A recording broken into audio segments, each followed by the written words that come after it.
Hello प्रिय student, स्वागत है आप सभी को अपने परिवार यूटी रोजगार में। यह क्लास रीजनिंग का होने वाला है। सभी प्रश्न आप सभी के न्यू पैटर्न पर आधारित है। जितने भी क्लास में प्रश्न देखने को मिल रहा है, हर एक प्रश्न आप सभी के वर्तमान समय में जो पैटर्न फॉलो आपका एग्जामिनर कर रहा है वही पैटर्न पे आधारित है। और हर एक प्रश्न को आप सभी को इस तरह से सिखाया जाएगा, वनली वन आप लोग 5 to 7 सेकेंड में हर प्रश्नों को हल करने का तरीका यहाँ से समझ पाओगे। ठीक है, तो चलो शुरू करते हैं पहला प्रश्न। और आप लोग भी सभी प्रश्नों को हल करते चलना है, राइट आंसर कमेंट में करते चलना है। ठीक है, तो चलो देखते हैं पहला प्रश्न और समझना। पहला प्रश्न यहाँ पे आप सभी से पूछा जा रहा है कि शब्दों का सही संबंध बताएं। हमें पहला प्रश्न पूछा गया है कि शब्दों का संबंध बताना है, यानी यहाँ पे जो आंध्र प्रदेश का संबंध तेलुगु से है ना, तो उसी प्रकार कौन सा ऑप्शन जो है इसी के तरह सही संबंध बता रहा है। तो सबसे पहले हमें समझना होगा कि आंध्र प्रदेश और तेलुगु में संबंध क्या है। तो आंध्र प्रदेश में बोले जाने वाली भाषा कौन सी है भाई? तो तेलुगु। ये संबंध हमें पहचान करना है। तो यहाँ पे क्या समझ में आया कि आंध्र प्रदेश में बोले जाने वाला भाषा तेलुगु है। अब वैसे ही ऑप्शन को चयन करना है। असम में मैथिली बोला जाता है, बिल्कुल गलत। गोवा में हिंदी बोला जाता है, बिल्कुल गलत। त्रिपुरा में तेलुगु बोला जाता है, बिल्कुल गलत। लेकिन केरल में मलयालम बोला जाता है, यह बिल्कुल सही है। यानी यहाँ पे आपका राइट आंसर जो होगा ऑप्शन नंबर बी होगा। बिल्कुल बिल्कुल right answer option number B. ठीक है, तो चले नेक्स्ट पे। चलो देखो, 2 नंबर का प्रश्न समझना। 2 नंबर का क्या है भाई? 2 नंबर का प्रश्न है, कह रहा है कि विषम शब्द की पहचान करें। इस बार विषम शब्द की पहचान करना है। 4 ऑप्शन में 3 ऑप्शन तो एक जैसा होगा, लेकिन एक ऑप्शन जो होगा सबसे विषम होगा और उसी का पहचान करना है। ठीक है, तो चलो देखते हैं यहाँ पे क्या है भाई। तो समझना, यहाँ पे सुअर है और बाड़ा है, राजा है और महल है, पक्षी है और घोंसला है। यानी ऑप्शन बी और ऑप्शन सी और ऑप्शन डी से हमें ये समझ में आ रहा है ना कि पहले वाला भाग जो है उसका रहने वाला भाग दूसरे में दिया गया है। जैसे सुअर कहाँ रहता है? तो बाड़ा में। ठीक है, राजा कहाँ रहता है भाई? महल में। पक्षी के रहने की जगह कहाँ है? घोंसला में।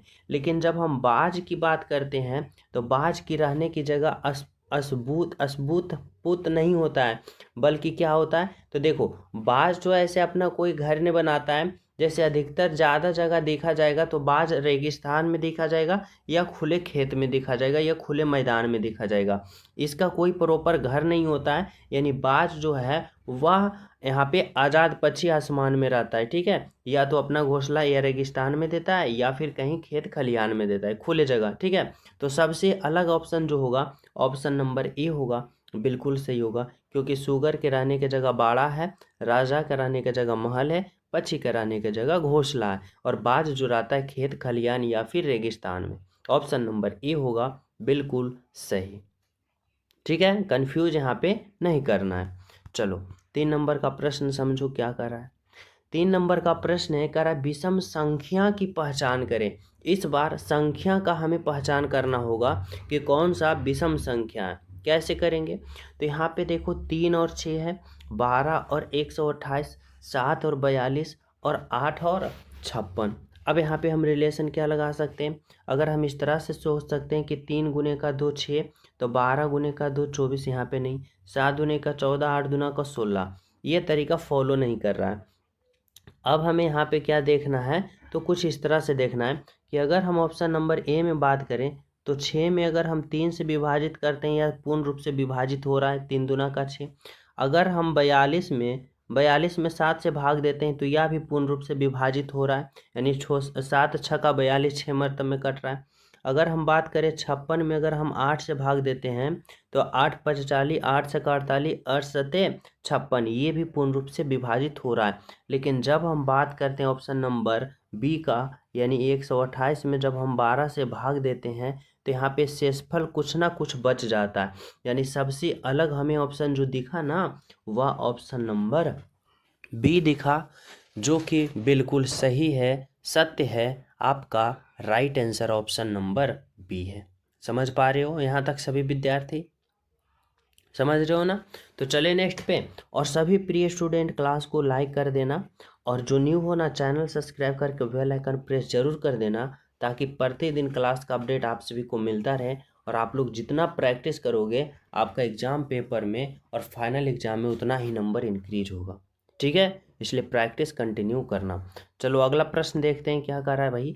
4 नंबर का प्रश्न देखो, यहाँ पे पूछा जा रहा है आप सभी को प्रवेश परीक्षा, प्रश्न और अभ्यास परीक्षा। आप सभी को वैसे यहाँ पे 4 आरेख दे रखा है और इन 4 आरेखों में वे आरेख को आप लोग को चयन करना है जो इन तीनों का सही संबंध बता सके। अब वैसे आरेख का आप लोग चयन करोगे तो कैसे करोगे समझना। यहाँ पे अगर हम बात करें ना तो देखो, अगर हम सबसे पहले बात करते हैं यह प्रश्न, देखो मैं प्रश्न के लिए गोला बनाया, ठीक है। अब प्रवेश प्रश्न की बात करें ना तो प्रवेश परीक्षा की बात करें ना तो कुछ प्रश्न जो हो सकता है वह प्रवेश परीक्षा हो सकता है। देखो मैं यहाँ पे क्या लिखता हूँ, यहाँ पे मैं प्रश्न लिखता हूँ, ठीक है। यह क्या है, प्रश्न है। अब प्रश्न वाले गोला, अब देखो यह प्रवेश परीक्षा का कुछ प्रश्न, यहाँ पे प्रश्न का कुछ भाग हो सकता है जो प्रवेश परीक्षा का भी हो सकता है, और अभ्यास परीक्षा और प्रश्न का कुछ भाग जो हो सकता है वह अभ्यास परीक्षा भी हो, अभ्यास परीक्षा का प्रश्न पत्र हो सकता है। इस तरह से समझना है, कंफ्यूज नहीं करना। सबसे पहले मैं प्रश्न को समझना, और यह प्रश्न जो है ना, कुछ प्रश्न जो है वह प्रवेश परीक्षा का हो सकता है और कुछ प्रश्न अभ्यास परीक्षा का हो सकता है। यानी ऐसा आरेख जो है ऑप्शन नंबर देखो डी में है, यानी बिल्कुल बिल्कुल डी होगा आपका राइट आंसर। यहाँ पे कंफ्यूज करने का सवाल ही पैदा नहीं होता है इस तरह से अगर समझोगे तो, ठीक है। Option number D is the right answer, ठीक है। तो चले नेक्स्ट पे, चलो समझना यहाँ पे 5 नंबर का प्रश्न क्या है। कह रहा है दिए गए विकल्प में श्रृंखला श्रेणी को पूर्ण करें। श्रृंखला श्रेणी यानी यह प्रश्न जो है सीरीज वाले प्रश्न है, इस वाट के जगह पे बताना होगा कि क्या होगा, ठीक है। तो देखो सबसे पहले सीरीज वाले प्रश्न को हल करते हैं तो हम किस प्रकार से सोचते हैं।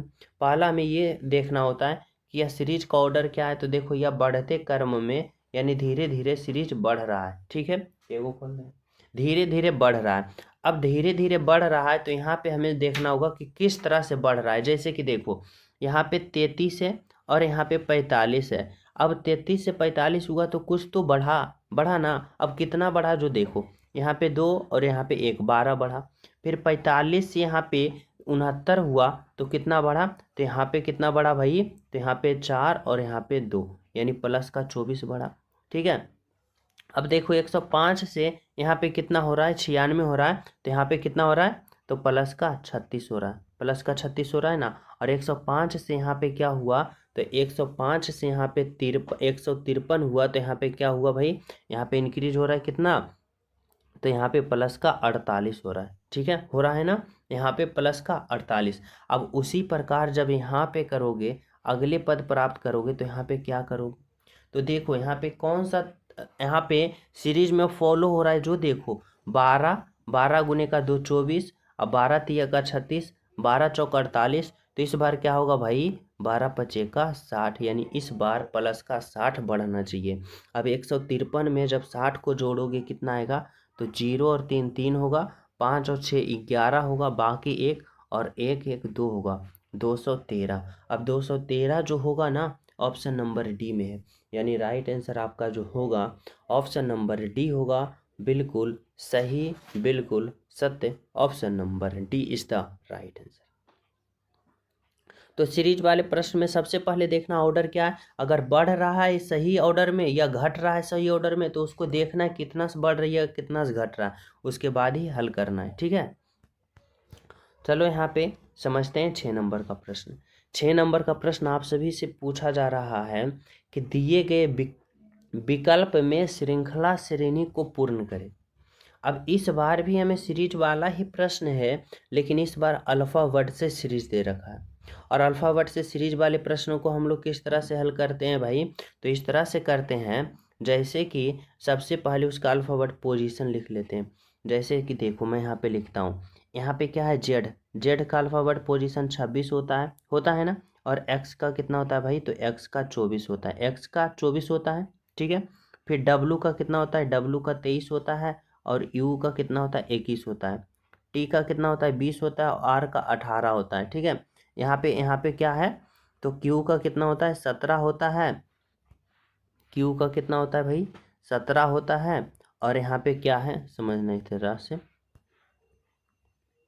और ओ का कितना होता है 15 होता है। अब हमें यहाँ पे दो अल्फ़ाबेट को पता करना है। अब दो अल्फ़ाबेट को पता करना है, इसके लिए हमें यहाँ पे समझना होगा किस तरह से, कुछ इस तरह से कि अगर हम यहाँ पे देखो, यहाँ पे समझना कि जेड से मैं डब्लू पे चलता हूँ, डब्लू से टी पे चलता हूँ, टी से क्यू पे चलता हूँ, और क्यू से हमें पहला पद पता हो जाएगा तो समझना यहाँ पे जेड है, जेड का अल्फ़ाबेट पोजीशन 26 है और डब्लू का 23, 26 से 23 गया माइनस का 3 हुआ, डब्लू से यहाँ पे टी पे गए यानी 23 से 20 पे माइनस का 3, 20 से 17 पे माइनस का 3, तो 17 से अगले पद पता करेंगे माइनस का 3 करेंगे ना, तो 17 में 3 हम घटा देंगे तो हमें पता होगा 14, कितना प्राप्त होगा भाई 14, और 14 जो अल्फ़ाबेट पोजीशन होता है एन का, एन होगा तो ऑप्शन बी गलत का, ऑप्शन सी गलत का, ठीक है। अब हमें पता करना है यहाँ पे, तो दूसरा अल्फ़ाबेट को भी पता करना है, तो देखो एक्स से यू पे गया यानी 24 से 21 पे गया, तो यहाँ पे क्या हो रहा है माइनस का, यहाँ पे भी 3 हो रहा है, 21 से यहाँ पे 18 पे गया माइनस का 3, 18 से 15 पे गया माइनस का 3, और 15 से दूसरा प्राप्त करेंगे तो माइनस का 3, यानी 15 में 3 घटा देंगे 12 प्राप्त होगा, और 12 अल्फ़ाबेट पोजीशन एल का होता है, यानी यहाँ पे एन और एल हमें प्राप्त हुआ, यानी ऑप्शन डी गलत, only one option number A हमारा राइट आंसर होगा, बिल्कुल सही होगा।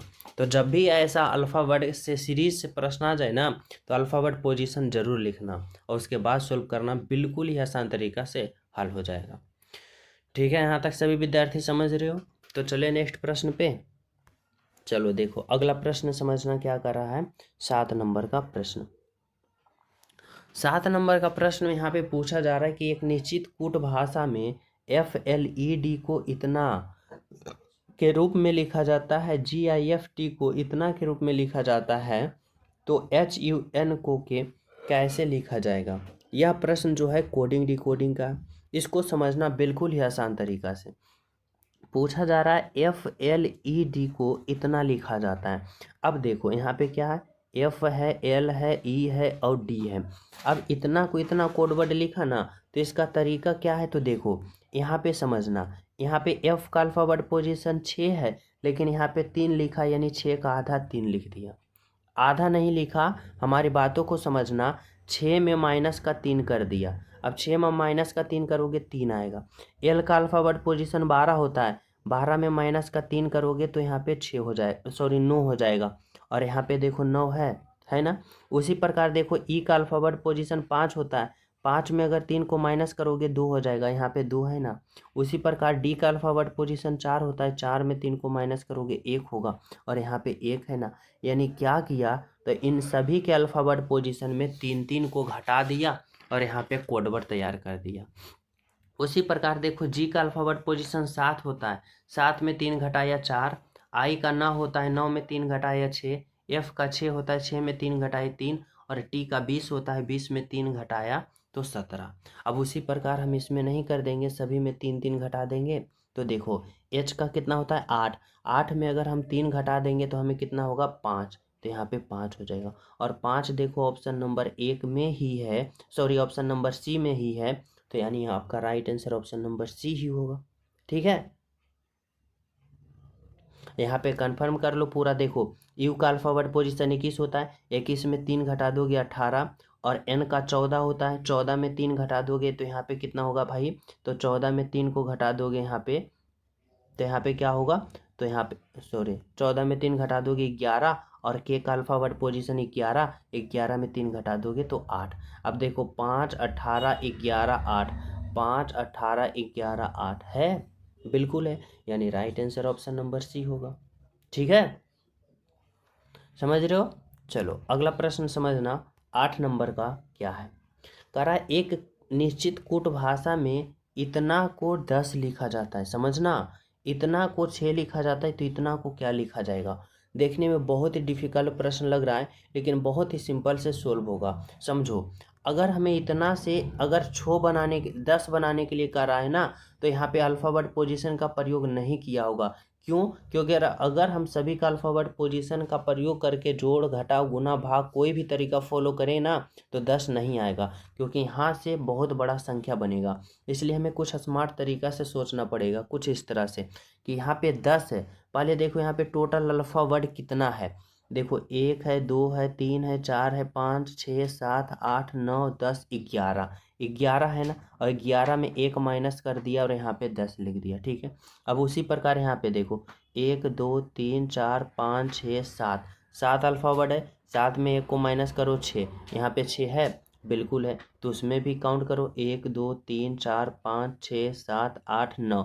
9 में 1 को माइनस करो 8 आएगा, और 8 आपका right answer option number B होगा, जो कि क्या है, तो बिल्कुल सही है। यानी आपका right answer option number B is the right answer. ठीक है, तो चलिए नेक्स्ट प्रश्न पे। और सभी प्रिय स्टूडेंट क्लास को लाइक करते चलना है। जो न्यू हो ना, चैनल सब्सक्राइब करके बेल आइकन प्रेस जरूर कर लेना, ताकि हर क्लास का अपडेट आप सभी को मिलता रहे और आप लोग प्रतिदिन कंटिन्यू प्रैक्टिस करते रहो। ठीक है, चलो देखो यहाँ पे समझना। 9 नंबर का प्रश्न क्या कर रहा है, लुप्त संख्या ज्ञात करें, मिसिंग नंबर बताना है कि इस वाट के जगह पे क्या होगा। अब हमें ये समझना है कि जिस तरह से यहाँ पे 43 आया होगा ना, जिस प्रकार यहाँ पे 54 आया होगा ना, उसी प्रकार यहाँ पे भी आपका राइट आंसर होगा। अब ये तरीका हम कैसे सोचेंगे भाई कि यहाँ पे 43 कैसे आया, इसके लिए 8 और 9 को हमें रिलेशन बनाना होगा। ठीक है, अब देखो अगर हम 8 और 9 से यहाँ पे 43 लाने की कोशिश करते हैं तो क्या कर सकते हैं। तो देखो अगर हम बात करते हैं इस तरह से कि अगर हम 8 और 9 को पहले हम जोड़ते हैं, और 8 और 9 को जोड़ते हैं तो कितना आता है भाई, तो यहाँ पे 17 होता है। 17 होता है ना। अब 17 में अगर हम गुना का 2 करते हैं तो 17 दुना का 34 आता है। 34 आता है ना। अब लेकिन हमें चाहिए 43। अब 43 लाने के लिए क्या करेंगे भाई, तो 43 लाने के लिए यह जो ऊपर वाले 9 है ना, इसको हमें यहाँ पे जोड़ देना है। ठीक है, अब 9 और 4 13 के 3 बाकी 1 और 3 1 4, यहाँ पे 43 आया, बिल्कुल आया। क्या किए, तो सबसे पहले ऊपर वाले दोनों संख्या को जोड़े तो 17 आया, और 17 में 2 गुना किए 34 आया, और 34 में फिर से ऊपर वाले को जोड़ दिए तो यहाँ पे 43 आ गया। उसी प्रकार इसमें समझो 10 प्लस के 12 को हम जोड़ेंगे। अब 10 प्लस के 12 जोड़ेंगे तो हमें कितना आएगा, तो 22 आएगा, और 22 में गुना का 2 करेंगे तो 22 दूना का 44 आएगा, और 44 में फिर हम इस 10 को क्या करेंगे, जोड़ देंगे, तो 44 और 10 54 आएगा। आया। अब जस्ट उसी प्रकार यहाँ पे फॉलो करेंगे, 13 और 14 को जोड़ेंगे। 13 और 14 को जोड़ेंगे कितना आएगा भाई, तो 13 और 14 कितना होता है, तो 27 होता है। अब 27 में गुना का 2 करेंगे तो 27 दूना का 54 होता है, और फिर ऊपर वाले को हम जोड़ देंगे, यानी 54 में 13 जोड़ देंगे, 4 3 7 और 5 1 6, यानी 67, यानी 67। तो यहाँ पे कितना आएगा, तो यहाँ पे 67 होगा।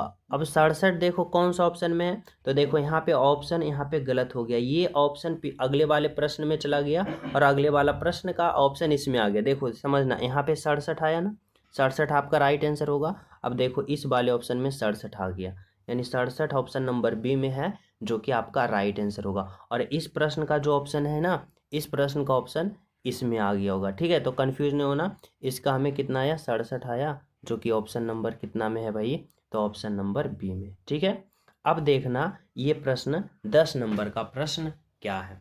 10 नंबर का भी प्रश्न में आप सभी को लुप्त संख्या पूछा जा रहा है, यानी बताना है कि मिसिंग नंबर की इस वाट के जगह पे क्या होगा भाई। तो ठीक है, अब इसको हमें पता करने के लिए हम उसी प्रकार से सोचेंगे कि जिस प्रकार यहाँ पे समझना है कि जिस प्रकार यहाँ पे 40 आया ना, जिस प्रकार यहाँ पे 20 आया ना, तो उसी प्रकार यहाँ पे भी हम राइट आंसर प्राप्त कर लेंगे। अब कैसे करेंगे, इसके लिए हमें यहाँ पे सबसे पहले ये सोचना है कि यहाँ पे 20 आया तो आया कैसे। ठीक है, अब देखो 20 अगर हमको लाना है तो हम यहाँ पे क्या कर सकते हैं, यहाँ पे सोचना, अगर हम इस 5 में गुना का 2 करते हैं तो हमें 10 प्राप्त होता है, यानी 5 में अगर हम गुना का 2 करते हैं तो हमें ये देखो पहले वाले प्राप्त हो रहा है, हो रहा है ना। और फिर पहले वाले में भी अगर हम 2 गुना करते हैं तो फिर देखो हमें तीसरे वाले प्राप्त हो रहा है। यानी समझना, इस 5 में गुना का 2 किए तो 5 दूना का 10 ये प्राप्त हुआ, और 10 में गुना का 2 किए तो हमें ये वाला 20 प्राप्त हुआ। उसी प्रकार 10 में अगर गुना का 2 करते हैं तो देखो हमें ये प्राप्त हो रहा है, और 20 में अगर हम 2 गुना करते हैं तो 20 दूना का 40, फिर हमें ये प्राप्त हो रहा है। अब उसी प्रकार 20 में अगर गुना का 2 करते हैं तो 20 दूना का 40 प्राप्त हो रहा है, और 40 में गुना का 2 करेंगे तो 40 दूना का 80 प्राप्त होगा। यानी यहाँ पे क्या होगा, 80 होगा। और अभी क्या बताएं कि इसका ऑप्शन पिछले वाले प्रश्न में है, यानी 80 कहाँ होगा, तो 80 देखो यहाँ पे ऑप्शन नंबर बी में दे रखा है, यानी right answer option number B होगा। ठीक है, समझ पा रहे हो। तो चले नेक्स्ट पे। चलो अगला प्रश्न समझना क्या कर रहा है, 11 नंबर का प्रश्न। बहुत ही इंपॉर्टेंट प्रश्न है, लाजवाब प्रश्न है, डायरेक्शन वाले, दिशा वाले प्रश्न है। इससे पहले आप लोग कुछ पॉइंट समझना कि ऊपर की ओर उत्तर कहते हैं, नीचे की ओर दक्षिण कहते हैं, इस तरफ को पूरब कहते हैं और इस तरफ को हम लोग पश्चिम कहते हैं। ठीक है, समझना। करा सेना के एक रंगरूट का परीक्षण चल रहा है। ठीक है, सेना का कोई बटालियन का परीक्षण चल रहा है। करा वह शुरू होता है और 2 किलोमीटर पूरब की तरफ चलता है। यानी यहाँ पे ठीक है बटालियन है, अब शुरू होता है और पूरब की ओर चलता है, यानी पूरब की ओर चला। इधर कितना चला भाई, तो 2 किलोमीटर पूरब की ओर चला। कह रहा है फिर 3 किलोमीटर दक्षिण तरफ, 3 किलोमीटर दक्षिण तरफ यानी नीचे की ओर आया 3 किलोमीटर। कह रहा है फिर 5.5 किलोमीटर पश्चिम की तरफ चला, इधर चला और 5.5 किलोमीटर पश्चिम की ओर चला। ठीक है, अब कर रहा है कि फिर 4 किलोमीटर उत्तर की तरफ, 4 किलोमीटर कहाँ चल गया, तो 4 किलोमीटर उत्तर की तरफ चल गया, यानी ऊपर की ओर चल गया। कर रहा है फिर 3.5 किलोमीटर पूरब की ओर दौड़ा, पूरब की ओर दौड़ा, किधर चला, इधर चला, और कितना चला, 3.5 मीटर यहाँ पे चला। ठीक है, अब पूछ रहा है, अब यहाँ पे आपका एग्जामिनर देखो क्या कहना चाहता है कि अपने प्रारंभ स्थिति, प्रारंभ यहाँ से किया था, से अब वह कहाँ है, तो यहाँ पे है, यानी किस दिशा में है पहले, तो उत्तर दिशा में है, यानी उत्तर दिशा में है, तो ऑप्शन नंबर बी गलत और ऑप्शन नंबर डी गलत। ठीक है, लेकिन कितना दूरी पे है ये बताना है। तो देखो अगर हम बात करते हैं कि ये टोटल कितना है, तो 5.5, ये कितना है, तो 3.5। अब 5.5 में 3.5 घटाएंगे तो 2 आएगा, और यहाँ पे 2 है। ठीक है, यानी ये बिल्कुल सही है। अब बिल्कुल ये दिशा और ये दोनों बराबर है, तो अब हम समझना है कि अगर ये 3 है और ये 4 है, तो ये वाला भाग हमें प्राप्त करने के लिए 4 में 3 घटा देंगे तो 1 आएगा, यानी ये वाला जो भाग होगा 1 किलोमीटर उत्तर की ओर यानी ऊपर की ओर, और 1 किलोमीटर उत्तर की ओर यानी ऊपर की ओर। ऑप्शन नंबर सी है जो कि आपका राइट आंसर है। ठीक है, ऐसे भी समझ सकते हो कि ये यहाँ पे ये कितना है, 2 किलोमीटर, और ये 3.5 किलोमीटर। अब 3.5 और 2 जोड़ोगे तो 5.5, यानी ये और ये दोनों बराबर है।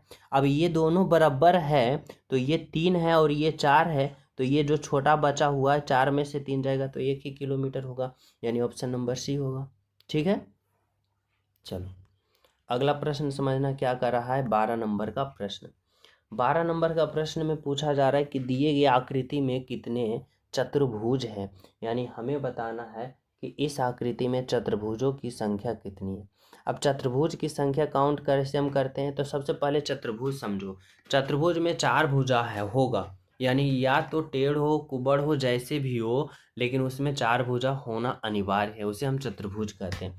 सबसे पहले देखो ये वाला, 1 भुजा, 2 भुजा, 3 भुजा और ये एक 4 भुजा, यानी एक चतुर्भुज यहाँ से मिला। ठीक है, और देखो कहाँ से मिल सकता है, तो एक भुजा ये, फिर एक भुजा ये 2, फिर ये 3 और ये 4, यानी एक और चतुर्भुज मिला। और कोई तरीका से चतुर्भुज बन सकता है नहीं ना, यानी एक एक 2 चतुर्भुज बना, यानी ऑप्शन नंबर आपका क्या होगा, तो यहाँ पे ए होगा, जो कि बिल्कुल सही है, बिल्कुल सत्य है, आपका राइट आंसर है। ठीक है, तो चले नेक्स्ट प्रश्न पे। देखो अगला प्रश्न समझना क्या कर रहा है भाई, 13 नंबर का प्रश्न। अब 13 नंबर के प्रश्न में यहाँ पे पूछा जा रहा है कि उस विकल्प का चयन कीजिए जिसमें प्रश्न चिन्ह छिपा है या सन्निहित है, घुमाने की अनुमति नहीं है। यानी एग्जामिनर पूछना चाहता है कि यह जो प्रश्न आकृति है ना, यह कौन सा ऑप्शन में सम्मिलित है, ये बताना है। ठीक है, अब सबसे पहले हम यहाँ पे इस आकृति में कॉमन स्थिति देखते हैं तो क्या है, तो ये पे यहाँ पे देखो कुछ इस तरह से त्रिभुज बन रहा है। अब त्रिभुज कहाँ पे बन रहा है, तो देखो ऑप्शन बी में नहीं बन रहा, ऑप्शन डी में नहीं बन रहा है, यहाँ पे एक बन रहा है और यहाँ पे भी एक बन रहा है। ठीक है, अब यहाँ पे हमें यहाँ पे देखो ये यहाँ पे करना है और ये करना है। अब देखो ये त्रिभुज बनने के साथ ऊपर में एक क्या बन रहा है, तो 90 डिग्री का एक रेखा बन रहा है, इस तरह से सीधी रेखा बन रहा है। अब यहाँ पे देखो कोई सीधी रेखा नहीं है, यहाँ पे कोई सीधी रेखा है नहीं ना, यानी क्या होगा, ऑप्शन बी गलत होगा। और यहाँ पे देखो इस तरह से सीधी रेखा है, इधर आया और इधर भी एक त्रिभुज बन रहा है। ठीक है, यानी ऑप्शन नंबर कौन सा होगा, तो ऑप्शन नंबर यानी ये होगा आपका right answer. Option number A is the बिल्कुल राइट आंसर। ठीक है, चलो अगला प्रश्न समझना क्या कर रहा है भाई, तो 14 नंबर का प्रश्न देखो। 14 नंबर का प्रश्न में यहाँ पूछा जा रहा है कि अगले आकृति जो बनेगा वह किसकी तरह बनेगा, ये पता करना। अब ऐसे प्रश्न को हम हल कैसे करते हैं, तो सिंपल सा समझना, जब भी हमें अगले वाले आकृति पूछता है ना, तो सबसे पहले आकृति पे चल जाते हैं और पहले आकृति को गौर से देखो। तो गौर से अगर हमें देखने पर पता चलता है कि हमें इस तीर का हमें सिर्फ रिलेशन बनाना है कि कैसे होगा, बाकी ये 1 2 3 4 5, ये भी 5 भुजा, ये भी 5 भुजा, ये भी 5 भुजा, और 1 2 3 4 5 ये भी 5 भुजा वाला ही है। ठीक है, अब हमें जो यहाँ पे पहचान करना है, तीर का पहचान करना है कि कैसे होगा। तो देखो अगर गौर से देखोगे तो तीर दो प्रकार का दे रखा है, यानी ये एक रेखा है और इसके शुरू में यहाँ पे एक तीर बना है, लेकिन जब ये रेखा को देखोगे तो ऊपर में भी एक तीर बना है और नीचे में भी एक तीर बना है। ठीक है, और फिर ये वाला आकृति में देखोगे तो एक तरफ ही तीर बना है। तो यहाँ तो हमें कन्फर्म हो गया कि यहाँ पे एक तीर बना, यहाँ पे दोनों तरफ तीर बना, फिर यहाँ पे एक तीर बना, तो यहाँ पे जो भी बनेगा उसका दोनों तरफ बनेगा, क्योंकि यहाँ पे एक तीर दोनों तीर एक तीर, तो इस बार दोनों तीर होना चाहिए ना। अब बिल्कुल, अब डायरेक्शन देखो कैसा होगा, तो देखो ये रेखा से ये रेखा पर क्या हुआ, एक तीर बना। अब अगले आकृति में देखो ये रेखा हो गया, ये रेखा हो गया ना, अब ये रेखा हो गया, फिर इसके अगले आकृति में फिर ये रेखा हो गया। ठीक है, अब देखो अगले आकृति में कौन रेखा होना चाहिए, ये रेखा होना चाहिए और ये रेखा होना चाहिए। और देखो ये आकृति का मुंह इस कोने पे गया, इस आकृति का मुंह इस कोने पे गया, और फिर इस आकृति का मुंह इस कोने पे गया, तो इस आकृति का मुंह इस कोने पे जाएगा ना, यानी यहाँ पे जो होगा यहाँ से स्टार्ट होगा और इसका जो होगा दोनों तरफ का मुंह होगा। अब देखो ऐसा कौन सा आकृति है, तो ए गलत, बी गलत और सी गलत, यहाँ पे ऑप्शन नंबर डी जो होगा आपका राइट आंसर होगा। ठीक है, option number D is the right answer. तो चले नेक्स्ट पे, चलो देखो 15 नंबर का प्रश्न समझना क्या है भाई, कह रहा है यदि दर्पण को पी क्यू पर रखा जाए तो नीचे दिखाया गया है तो अक्षर संयोजन का सही दर्पण प्रतिबिंब क्या होगा। यानी यहाँ पे इन सभी का हमें मिरर इमेज बताना है कि कौन सा ऑप्शन का यहाँ पे होगा। अब हमें समझना होगा कि मिरर इमेज में होता क्या है भाई, तो ये होता है कि यहाँ पे दाएं वाला फिगर बाएं में चला जाता है और बाएं वाला फिगर दाएं में चला जाता है। ठीक है, तो समझो यहाँ पे क्या रखा है, मिरर रखा है। अब देखो यहाँ पे जो के इस तरफ बना है उलट के इस तरफ आ जाएगा और इसका मुंह इधर है ना, तो ये जब उल्टेगा तो ये कैसा बनेगा, तो यहाँ पे ये के ऐसे बनेगा। ठीक है, अब डब्लू यहाँ पे है तो डब्लू यहाँ पे आ जाएगा और डब्लू के उल्टोगे तो ऐसा ही होगा। यानी अब देखो ऐसा जो है तो ऑप्शन बी तो पहले गलत हो गया क्योंकि यहाँ पे के होना चाहिए। अब देखो अगर हम बात करते हैं ऑप्शन डी, तो ऑप्शन डी गलत हो गया क्योंकि इसका मुंह नीचे आ गया। अब ये यू है तो यू को उल्टोगे दाएं बाएं से तो ये यू ऐसे ही होगा, यानी यहाँ पे देखो ऑप्शन ए भी गलत हो गया। तो ऑप्शन नंबर सी जो बचा है यहाँ पे आपका क्या हुआ है, तो राइट आंसर हुआ है और बिल्कुल सही हुआ। Option number C is the right answer. ठीक है, तो चले नेक्स्ट पे, चलो देखो 16 नंबर का प्रश्न समझना। यहाँ पूछा जा रहा है कि यदि दर्पण पी क्यू पर रखा जाए जैसे कि नीचे दिखाई दिया गया है तो दिए गए अक्षर संयोजन का सही प्रतिबिंब कैसा बनेगा। यानी मानो कि यहाँ पे दर्पण है एक्स और वाई, सॉरी यहाँ पे एक्स वाई दर्पण है, और इसका आकृति जो बनेगा, इसका प्रतिबिंब बनेगा, कैसा बनेगा। तो अभी बताया कि दर्पण प्रतिबिंब में दाएं से बाएं और बाएं से दाएं उलट जाता है। यानी समझना, सबसे पहले सिंपल तरीका कि अगर इस तीर का मुंह इस तरफ है तो ऑटोमेटिक जब इसका प्रतिबिंब बनेगा ना, तो इसका प्रतिबिंब जो बनेगा, इसका मुंह इस तरफ हो जाएगा, इसका मुंह इस तरफ हो जाएगा इस तीर का। अब देखो यहाँ पे ऑप्शन नंबर ए गलत, ऑप्शन सी गलत, और ऑप्शन नंबर यहाँ पे डी भी गलत, क्योंकि इसका तीर का मुंह इस तरफ होगा। अभी क्या बताया मैं कि इसका मुंह अगर इस तरफ है तो उलट के बनेगा, जो इसका मुंह इस तरफ बनेगा, और इसका मुंह इस तरफ बनेगा, यानी ऑप्शन नंबर यहाँ पे बी जो है आपका राइट आंसर होगा। ठीक है, तो चलिए नेक्स्ट पे देखो 17 नंबर का प्रश्न समझना क्या है। 17 नंबर का प्रश्न दे रहा है, कह रहा है नीचे दिए गए समीकरण को गणितीय रूप को सही बनाने के लिए किन्हीं दो चिन्ह को परस्पर बदलें। देखो ये प्रश्न को आप लोग सेकंड में सोल्व करोगे। कैसे? तो जब भी ऐसा प्रश्न आ जाए तो सबसे पहले आप लोग देखना भाग का चिन्ह कहाँ है।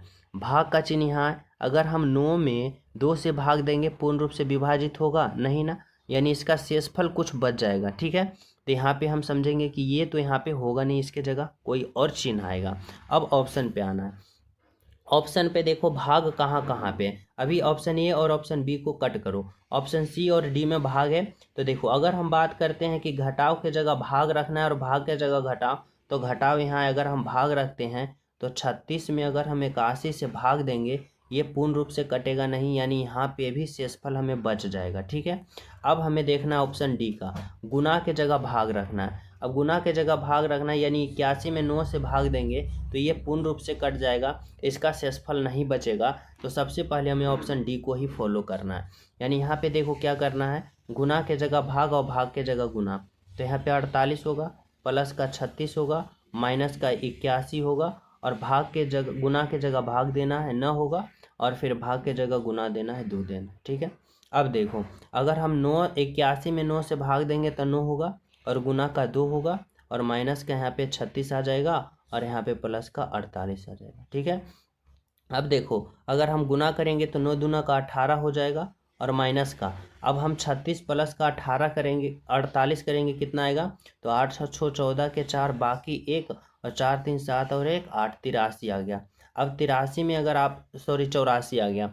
अब 84 में अगर आप लोग 18 को माइनस करोगे ना, तो यहाँ पे देखो एक दाएं पाई चलेगा, 10 और 4 14, 14 में से 8 जाएगा 6, और हो गया 7 में से 1 जाएगा 6, यानी 66। अब 66 यहाँ पे है, बिल्कुल है। तो मैं क्या बोला कि जब भी आप सभी को ऐसे प्रश्न आ जाए ना, तो पहले भाग को देखना, पूर्ण रूप से विभाजित हो रहा है, वही ऑप्शन फॉलो करना, जो कि आपका राइट आंसर देगा। ठीक है, चलो अगला प्रश्न देखना क्या है। अगला प्रश्न है, देखो यह प्रश्न दो तरीका से पूछ सकता है, या तो ये तरीका पूछ सकता है, या तो फिर इस तरह का से पूछ सकता है। यानी ए का अर्थ जोड़ है, बी का गुना है, सी का घटाव है, डी का भाग है, तो इतना का मान पता करना है। तो देखो यहाँ पे क्या है, 82 है। ए का अर्थ क्या है भाई, जोड़, तो यहाँ पे जोड़ दो 12 होगा। फिर यहाँ 126 होगा, सॉरी। फिर यहाँ पे क्या है, बी। अब देखो बी का अर्थ क्या है, गुना है, तो यहाँ पे गुना दो, यहाँ पे 16 होगा। फिर देखो डी का अर्थ क्या है भाई, तो भाग है, तो यहाँ पे भाग दो, 112 होगा। फिर देखो सी का अर्थ घटाव है, घटाव दो, यहाँ पे 72 होगा। अब इसका हल करो, कैसे करोगे, तो बोर्ड मास का प्रयोग करते हुए। ठीक है, यानी यहाँ पे 82 होगा, प्लस का 126 होगा, गुना का 16 होगा, और ये भाग है जो बटा में 112 भाग आ जाएगा, और माइनस का 72 हो जाएगा। ठीक है, अब इसको काटो, देखो इस तरह से कट करना है। देखो 16 सतह का वर्गोत्तल से, और 7 से काटोगे ये 126 कितना मरतम कटेगा, 7 एकम का 7, और तो 7 सत्ते 49, सती अठी का 56, यानी 18 मरतम कट गया। अब 18 प्लस 82 करोगे कितना आएगा, 8 और 2 10 के 0, बाकी 1, और 8 1 9 और 1 10, यानी 100। और 100 में अगर 72 को घटा दोगे तो यहाँ पे क्या होगा, 8 2 10 के 0, बाकी 1, और 8 1 9 1 10। ठीक है, और यहाँ पे माइनस का कितना आ गया, माइनस का सॉरी यहाँ पे 73 है, देखो 73 है। ठीक है, यहाँ पे 73 कर लेना, तो यहाँ पे 73 है। अगर हम 100 में 73 को घटा देंगे तो हमें कितना प्राप्त होगा, 27 प्राप्त होगा। और 27 देखो ऑप्शन नंबर बी में है, जो कि आपका क्या है, राइट आंसर है और बिल्कुल सही आंसर है। ठीक है, ऑप्शन नंबर बी। तो चले नेक्स्ट पे देखो, समझना यहाँ पे 19 नंबर का प्रश्न क्या है। 19 नंबर का प्रश्न है कि यू दर्शाने वाले फलक के विपरीत फलक पर बना अक्षर ज्ञात करें। यानी यहाँ पे आप लोग का ना विपरीत फलक पहचान करने के लिए आपका एग्जामिनर पूछ रहा है। और क्या पूछा जा रहा है भाई, यू का विपरीत फलक और दो पासा दे रखा है। और जब भी ऐसा प्रश्न देखिए कि दो पासा दिया हो और एक का विपरीत फलक पूछता है, तो सबसे पहले हम कॉमन स्थिति को देखते हैं कि कौन कौन सा स्थिति कॉमन है। जैसे पी भी देखो यहाँ पे और पी भी यहाँ पे, दोनों में कॉमन है। एस यहाँ पे कॉमन है, एस यहाँ पे कॉमन है। ठीक है, अब हमारी बात को समझना कि जब दो पासा में दो दो स्थिति कॉमन होता है और जो एक तीसरा बच जाता है ना, वे एक दूसरे का विपरीत होता है। यानी यू का विपरीत आर और आर का विपरीत यू। और आपका एग्जामिनर भी पूछा कि यू का विपरीत क्या है, तो यू का विपरीत यहाँ पे क्या बताया, आर। यानी आर, ऑप्शन नंबर डी, जो कि आपका क्या होगा भाई, तो राइट आंसर होगा, बिल्कुल सही आंसर होगा। ठीक है, तो चले नेक्स्ट पे देखो, समझना 20 नंबर का प्रश्न क्या है। 20 नंबर का प्रश्न पूछा जा रहा है कि केचुए का अरुजुकी से वही संबंध है जो मछली का संबंध क्या होगा। और यह प्रश्न मैं आप सभी को होमवर्क के रूप में देना चाहता हूँ। बहुत ही इंपॉर्टेंट प्रश्न है। हर एक विद्यार्थी यहाँ पे राइट आंसर कमेंट में बताना। कमेंट में ज़रूर बताना कि होमवर्क यानी 20 नंबर का प्रश्न का राइट आंसर ये है। ठीक है, मैं हर एक विद्यार्थी का कमेंट देखता हूँ। ठीक है, तो मिलते हैं अगले क्लास में। और सभी प्रिय स्टूडेंट क्लास को लाइक कर देना। जो न्यू हो चैनल पे पहली बार हो तो चैनल सब्सक्राइब करके बेल आइकन प्रेस कर देना, ताकि प्रतिदिन का क्लास का अपडेट आप सभी को मिलता रहे। ठीक है, तो मिलते हैं आप सभी को अगले क्लास में। जब तक सभी को हमारे तरफ से जय हिंद।